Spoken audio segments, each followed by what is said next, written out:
Well, let's talk now to Angela Stent. She's a professor at Georgetown University, a former National Intelligence Officer for Russia at the National Intelligence Council, and the author of the book Putin's World. And she joins us live now from Washington. Professor Stent, thank you very much for being with us. What is going on at the border, and are strings being pulled by President Lukashenko and President Putin?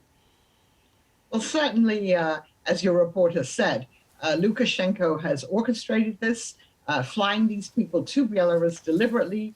He wants to cause havoc in the EU. He wants to punish the EU for the sanctions that have been imposed on him, really since an election which was falsified, and for other things that he has done to his own people and forcibly downing a plane. So he certainly is the, if you like, evil genius behind this. Now, the role of Russia itself and President Putin is maybe a little less clear. This looks as if it's Lukashenko's idea. On the other hand, Belarus is very dependent on Russia for its economic health, for its energy supplies, and it's very difficult to imagine that if Russia didn't really want Belarus to be doing that, that it wouldn't pull some strings to get Lukashenko to back down. So far we have Russia, as we just heard in the report, backing Belarus also in the United Nations Security Council and saying things like, well, maybe the European Union should pay Belarus some money and that maybe will take care of it. We've had condemnation from the European Union and from the UN and from Polish officials, but little practically being done. What's your view on the international response to this?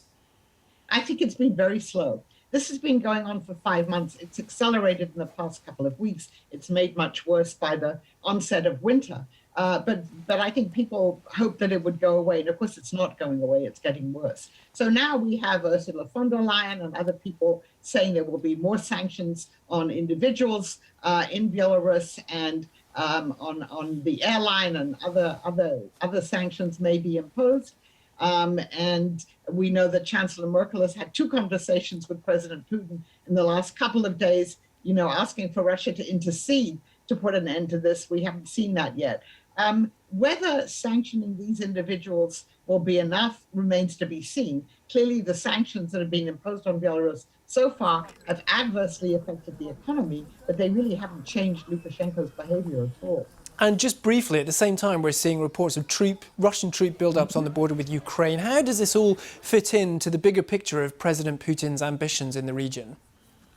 Well, I think, again, Putin has everyone off guard. You've had the U.S. Secretary of State, warn Russia that they shouldn't even think about invading Ukraine again, but no one quite knows what's going on. So in general, you have this sense now of foreboding, if you like. It plays to the instabilities that exist.